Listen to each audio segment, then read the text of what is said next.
오르토독스 순서를 따라 함께 통독하실 말씀은 베드로전서 1장부터 5장의 말씀입니다. 그 가운데 이 새벽 베드로전서 1장 3절로 9절까지의 말씀을 함께 나누도록 하겠습니다. 베드로전서 1장 3절로 9절의 말씀입니다. 저희가 한 절씩 교독하고 마지막 절을 같이 읽겠습니다. 우리 주 예수 그리스도의 아버지 하나님을 찬송하리로다. 그의 많으신 긍휼대로 예수 그리스도를 죽은 자 가운데서 부활하게 하심으로 말미암아 우리를 거듭나게 하사 산 소망이 있게 하시며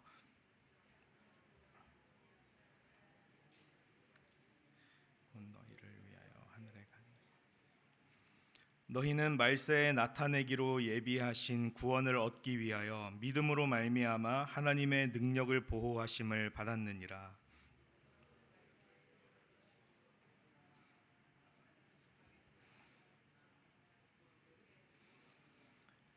너희 믿음의 확실함은 불로 연단하여도 없어질 금보다 더 귀하여 예수 그리스도께서 나타나실 때에 칭찬과 영광과 존귀를 얻게 할 것이니라.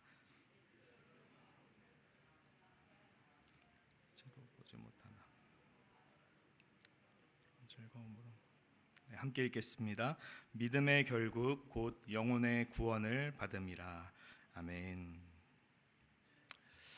우리가 인생을 살아가다 보면 즐거운 일도 있고 감사한 일도 있지만 우리에게는 예상하지 못한 새로운 문제가 항상 생기고 또 신앙인으로 살아가는 우리에게는 피할 수 없는 죄의 유혹과 또 가끔은 신앙으로 인해 어쩔 수 없이 받아야 하는 고난도 찾아옵니다.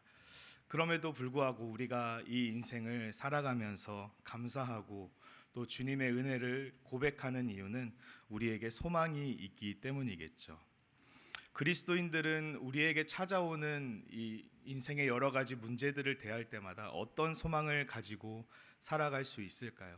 오늘 베드로 전서의 말씀을 통해 베드로 사도가 그 당시 핍박받았던 교인들에게 전했던 소망이 무엇인지 우리도 다시 한번 생각해보고 또 그 소망을 더 든든히 붙잡는 시간이 되기를 바랍니다. 베드로전서 1장을 시작하면서 이 베드로 사도는 편지를 누구에게 보내고 있는지 1절과 2절에서 밝히고 있습니다. 본도, 갈라디아, 갑바도기아, 아시아, 비두니아에 흩어진 나그네들이라고 이 편지의 수신자를 소개하면서 이 사람들이 2절에 보시면 하나님께서 미리 아시고 선택하신 사람들이라고 이야기를 합니다. 다시 말해서 예수 그리스도를 믿는 주님의 그 몸된 교회들, 여러 지역에 흩어져서 살아가고 있는 성도들을 향해서 베드로는 편지를 기록하고 있는 것이죠. 이 당시 로마의 박해 가운데서 흩어져 있던 많은 신앙의 형제들은 이루 말할 수 없는 핍박과 고난을 당하고 있었습니다.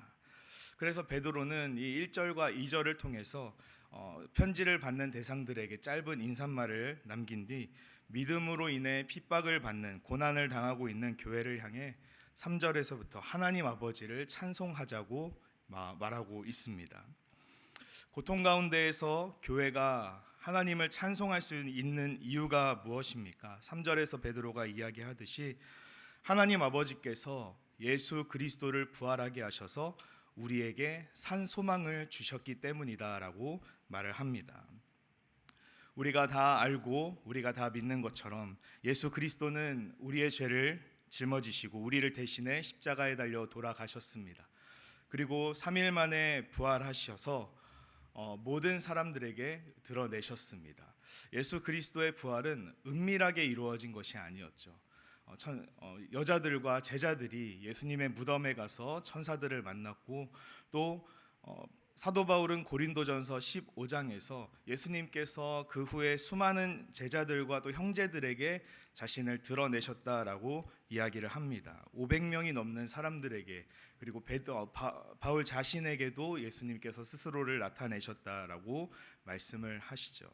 예수님께서 부활하시고 많은 사람들에게 자신을 드러내시고 다시 자신의 모습을 나타내신 이유가 무엇일까요? 첫 번째로 제자들에게 직접 친히 말씀하셨던 3일 후에 다시 살아나리라라는 그 말씀이 성취되었다는 것을 보여주기 위해서였습니다.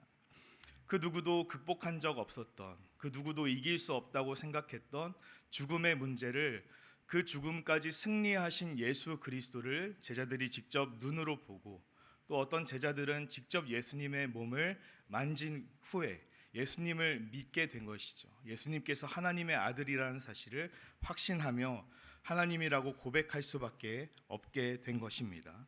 또 예수님께서 부활하시고 제자들에게 자신을 드러내신 두 번째 이유는 예수님께서 부활하신 것처럼 우리도 부활하리라는 이 소망을 주시기 위해서였습니다. 고린도전서 15장 20절에 사도 바울이 이렇게 확신하며 외치는 것처럼 예수님께서는 모든 잠자는 자들을 위해 부활의 첫 열매가 되셨습니다.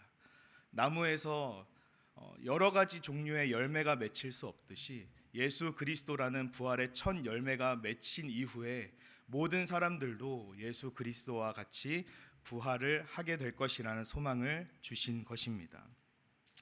하나님이시면서 동시에 인간이신 예수님께서 부활하셨기 때문에 예수님께서 친히 제자들에게 자신을 드러내신 이유는 너희도 나처럼 부활할 것이라는 이 확실한 소망을 주시기 위해서였습니다.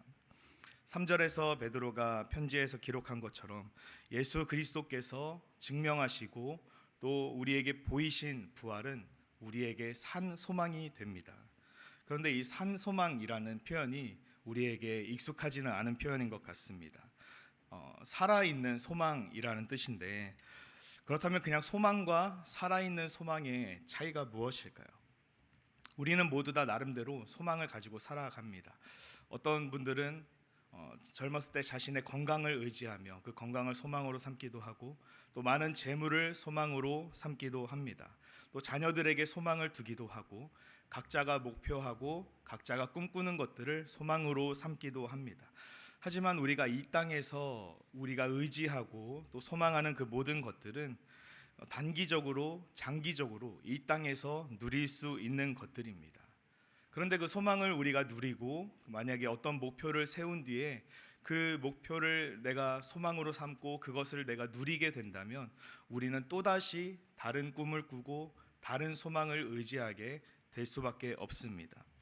내가 소망하는 것들을 성취하고 또 언젠가 반드시 그것을 잃어버리게 되는 것이 우리가 품는 소망입니다. 하지만 하나님께서 우리에게 주신 예수 그리스도라는 이 산 소망은 절대로 흔들리지 않고 절대로 변하지 않는 영원한 소망입니다.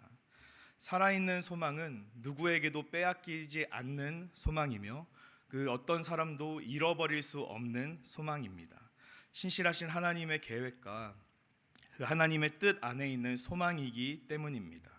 하나님, 전능하신 하나님께서 우리를 사랑하시기 때문에 그 예수 그리스도 안에서 우리에게 확실하게 보증해 주시는 소망이라는 것입니다. 그래서 이 산 소망은, 살아있는 소망은 이 세상에서 유한한 삶을 살아가는, 언젠가 또 다른 소망을 품게 되고 그것을 잃어버릴까 전전긍긍하는 우리에게 하나님께서 영원토록 부어주시는, 허락해 주신 절대로 변하지 않는 소망이라는 것입니다. 그래서 이 산 소망을 가진 하나님의 백성들은 어떤 상황에서도 항상 기뻐하고 즐거워할 수 있습니다. 베드로가 이 베드로전서의 편지를 쓰면서 여러 지역에 흩어진 성도들에게 고난 가운데에서도 하나님을 찬송하자라고 말할 수 있었던 것은 우리가 하나님께서 주신 이 산 소망을 가졌기 때문입니다. 사랑하는 정연의 성도 여러분, 우리에게는 예수 그리스도를 통해 하나님께서 주신 산 소망이 있습니까? 이 살아있는 소망을 가진 사람은 누구든지 우리 인생 가운데 찾아오는 고난이나 박해, 우리의 인생에 찾아오는 여러 가지 문제에 좌절하지 않습니다. 우리에게 찾아오는 문제에 대한 해결책을 간구하는 것이 아니라 내 안에 있는 예수 그리스도에 대한 믿음을 다시 한번 점검하게 됩니다. 우리의 문제를 해결하는 것보다 내 안에 확실한 소망을 가지는 것이 더 중요하기 때문입니다. 하나님께서는 고난받는 성도들, 핍박받는 성도들을 결코 외면하지 않으십니다. 우리를 보호하시고 가장 선한 길로 우리를 인도하실 것입니다. 그리고 그 과정에서 우리에게 믿음을 더하셔서 우리가 가진 산 소망을 기억하게 하시고 영원한 하나님 나라를 소망하게 하십니다. 세상을 바라보던 우리의 눈을 들어서 하늘을 바라보게 하시고 우리의 문제만 바라보던 우리의 눈을 들어서 문제보다 더 크신 하나님을 바라보게 하십니다. 그 문제를 덮고도 남을 우리에게 주신 산 소망을 바라보게 하십니다. 기뻐할 수 없는 상황에서 우리가 이 소망을 가지고 기뻐할 때, 찬송할 수 없는 상황에서 이 소망을 붙들고 하나님을 찬송할 때, 하나님을 알지 못하던 사람들이 우리가 가진 소망에 대해서 궁금해하게 될 것입니다. 의문을 품게 될 것입니다. 어떻게 그런 힘든 일을 겪었는데도 어떻게 이 상황에서도 하나님을 찬양할 수 있냐고, 어떻게 즐거워할 수 있냐고. 그럴 때 우리는 우리가 가진 소망에 대해서 그들에게 증거해야 하겠습니다. 베드로전서 3장 15절과 16절의 말씀에 베드로는 이렇게 이야기합니다. 너희 마음에 그리스도를 주로 삼아 거룩하게 하고 너희 속에 있는 소망에 관한 이유를 묻는 자에게는 대답할 것을 항상 준비하되 온유와 두려움으로 하고 선한 양심을 가지라. 이는 그리스도 안에 있는 너희의 선행을 욕하는 자들로 그 비방하는 일에 부끄러움을 당하게 하려 함이라. 아멘. 우리가 가진 산 소망은 우리에게만 머무는 것이 아니라 우리를 통해 우리 주변에 우리가 지내고 있는 우리가 열심히 살아가는 삶의 모든 자리에 이 산 소망의 흔적이 남게 될 것입니다. 우리는 이 소망에 대한 이유를 다른 사람들에게 소개할 수 있어야 합니다. 소망에 대한 이유가 무엇입니까? 예수 그리스도께서 우리를 위한 부활의 첫 열매가 되셨다. 우리는 그분처럼 예수 그리스도처럼 우리도 부활하게 될 것이다라는 이 소망입니다. 우리가 가진 이 산 소망을 오늘 하루도 기억하시면서 주님께서 우리에게 주신 변하지 않는 굳건한 약속을 기억하시면서 이 세상 속에서 때로는 흔들리고 또 때로는 넘어질지라도 주님을 의지하면서 다시 한번 새 힘을 얻고 주님 안에서 승리하는 저와 여러분 되시기를 축복합니다. 함께 기도하겠습니다.